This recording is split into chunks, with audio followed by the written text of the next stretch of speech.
Dengan model seperti ini yang saya bilang tadi, ini penghambat, sehingga nanti air itu tidak kemana-mana, dia pasti lainnya ke bawah dulu, baru naik.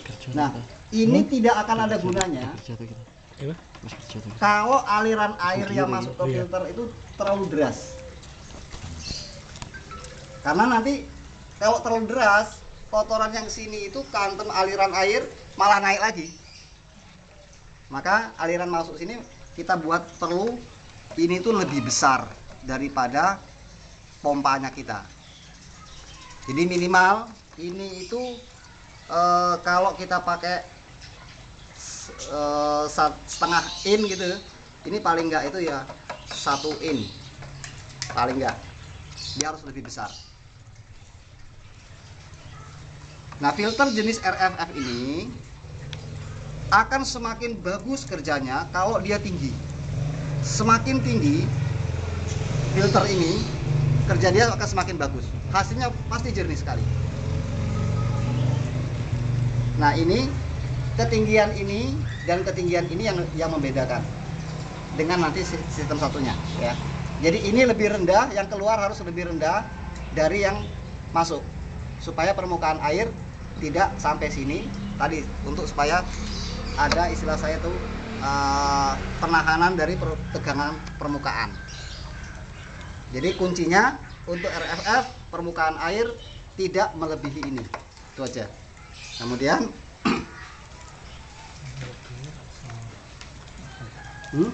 kalau melebihi kan nggak bisa ngalir lah ya. lebih bisa, tapi airnya nanti sini. Ini kan kesik. Ketinggian air. Bisa tetap ngalir. Bisa. Nah, atas ditutup gimana? Gimana? Bisa. Yang itu. Ini Ya. enggak apa-apa. Enggak apa, tutup enggak apa-apa. Ini enggak.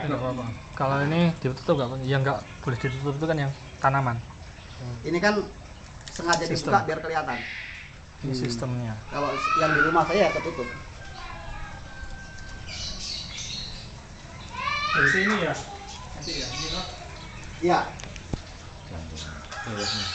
Bawahnya itu. Filter jenis RFF ini salah satu filter favorit di aquaponik, banyak digunakan. Kemudian filter jenis lainnya yaitu filter swirl.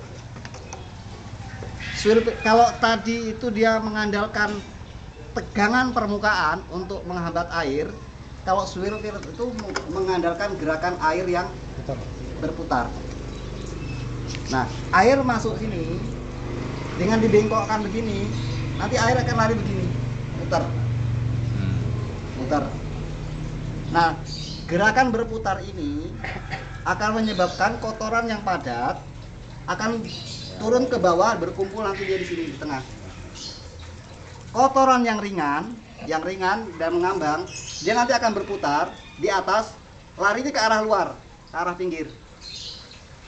Maka ngambilnya nanti di tengah, outputnya di tengah. Ini variasinya banyak. Ada yang kemudian seperti ditambahkan begini. Nah, ada juga seperti ini. Nah, tapi ini tentunya besar ya, lebih besar ini ya. Jadi air berputarnya di sini. Nah, berputar di sini. Kalau ditambahkan ini, maka posisi ini harus lebih tinggi lagi. Di sini dia di atas. Perlunya apa? Putaran air di sini pada waktu dia keluar, di sini tuh masih ada permukaan air lagi. Ada permukaan air di sini. Nah, di sini dia tambah pelan. Semakin pelan putaran dia itu, dia akan semakin memberi kesempatan kotoran padat ngendap. Nah, ini nanti ngambilnya di atas ini berarti. Ini swirl filter. Kuras sama nanti di bawah sini. Nah, yang swirl filter kemudian ada juga seperti tempatnya Pak Herman itu, ini tidak blong seperti ini. Langsung ditangkap, dikeluarkan ke sini. Jadi bawahnya buntu, dibuat model parabol, kemudian langsung dikeluarkan ke sini, sehingga ini boleh katakan kotoran sedikit sekali di luar sini. Ada tapi sedikit. Ini model swirl filter. Nah, yang utama yang perlu diperhatikan dalam masalah filter, suaranya langsung. Ya, yang utama dalam masalah filter, mau jenis filter apapun, filter yang pertama kali menangkap air dari kolam jangan diisi media apapun, entah kerikil, entah dakron, entah busa, jangan diisi apa-apa, kosong, blong. Kenapa? Karena filter yang baru menangkap air dari kolam itu menangkap kotoran 100% air kolam. Artinya apa? Filter ini akan cepat kotor. Kalau ada media di dalamnya, 1-2 bulan pertama cek segep, cek senang-senangnya, wah RCI. Tapi kalau sudah 3 bulan, 4 bulan, mulai timbul keset muncul, udah filter akhirnya nggak berfungsi karena kotoran sudah penuh sekali. Karena apa? Untuk membersihkan filter yang ada medianya di dalam itu susah, butuh waktu panjang. Tapi kalau nggak ada medianya sama sekali, tinggal buka keran, semprot sama air, selesai. 3-5 menit selesai. Tapi kalau ada medianya susah. Jadi jangan menggunakan model filter yang ada media untuk kebutuhan kolam, apalagi kolamnya lele. Ya. Jadi ini jenis filter itu macam-macam kalian. Saya bilang tadi banyak sekali. Ada filter yang kita peruntukannya untuk air minum, ada yang untuk akuarium, ada yang untuk kolam. Nah ini masing-masing kita harus tahu. Kalau untuk akuarium, model yang ada spon, ada arangnya, ada zeolitnya, macam-macam itu is oke, nggak apa-apa. Karena nggak terlalu banyak kotoran padatnya.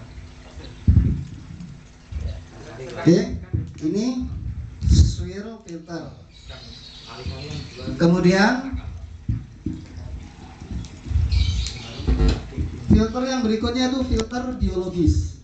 Nah, filter biologis ini filter yang kita gunakan untuk menangkap kotoran yang ringan, yang masih melayang-layang. Sama seperti ini, mau model manapun boleh, tapi prinsipnya air masuk kita tujukan ke bawah. Nah, ini nanti ada perawat, kita tujukan ke bawah. Kemudian filter ini nanti diisi dengan media yang kira-kira bisa menangkap kotoran yang ringan. Bisa kita gunakan biobol, bisa kita gunakan jaring yang biasa untuk bungkus karung berambang atau kentang itu yang sudah sisa-sisa bekas-bekas itu kan gratis, kita minta aja masukkan di situ. Semakin luas bidang atau semakin banyak isi di dalamnya semakin bagus. Nah, kurang lebih yang dibutuhkan media, kalau umpamanya airnya di sini berisi umpamanya 25 liter atau gampangnya 40 liter, berarti kita seperempatnya, artinya 10 liter itu adalah terisi media. Seperempatnya. Kalau kurang, nanti karena bakteri yang hidup di filter ini nanti dia tuh kan tidak punya alat gerak, dia tuh diem saja, nempel, melayang, nanti dia nempel di permukaan gini. Itu kalau kita lihat kalau air bening itu kita gini kan ada ngelenyir dia, ngelenyir. Nah itulah sebetulnya bakteri-bakteri yang hidup di kolam kita. Nah semakin banyak bakterinya, maka proses mineralisasi akan semakin cepat dan semakin bagus, semakin sempurna. Nah, kelengkapan lainnya dari filter ini adalah oksigen. Maka kita harus masukkan oksigen ke sini, ke filter biologis. Baik kita gunakan dengan sistem Vortex, sistem Venturi, model Venturi atau aerator. Dengan memanfaatkan tegangan air, oksigen kita masukkan, atau pakai aerator. yang biasa untuk kolam yang blutuk-blutuk itu. Nah, kita masukin ke sini dan itu harus sampai air itu bergerak, bukan cuma dia buih top, bukan. Tapi sampai air itu bergerak seperti orang masak air pas mendidih itu. Bluduk-bluduk bergerak. Nah, nanti barulah air yang bagian permukaan atas kita ambil masuk ke tanaman. Ini model MBBR. Nah, cuma model MBBR ini kalau kolam kita cuma kecil nggak usah pakai ini, cukup pakai yang pasang surut itu sudah memadai. Kecuali kalau kolam kita agak besar, harus pakai ini, karena kalau itu nanti bakterinya kurang banyak. Ya, jadi kalau kita pakai akuarium, nggak usah pakai filter pengendapan, nggak usah pakai filter biologis. Kalau kolam kita itu kolamnya kecil, jumlah ikannya tidak banyak, hanya sekitar 50 ekor, cukup pakai filter pengendapan, nggak usah pakai filter biologis. Kalau jumlah populasi ikan kita itu padat, apalagi itu lele, maka kita pakai filter mekanis, filter pengendapan, filter biologis, dan pakai pasang surut. Nah, jadi custom, tergantung bagaimana keadaan aquaponik kita. Nggak usah kolam cilik setengah meter kali 1 meter semua filter ada, buang-buang biaya ya, nggak perlu. Punya aku itu cukup pakai ini deh ya. Enggak ya? Depan rumah nggak perlu, cuma pasang surutnya harus ada. Kalau nggak ada pasang surut ya berarti harus ada ini. Jadi pasang surut diganti ini bisa ya? Ini kan lebih sulit, bikin ini kan lebih gampang. Iya. Tinggal untuk acukannya. Jadi ganti ini ya gampang.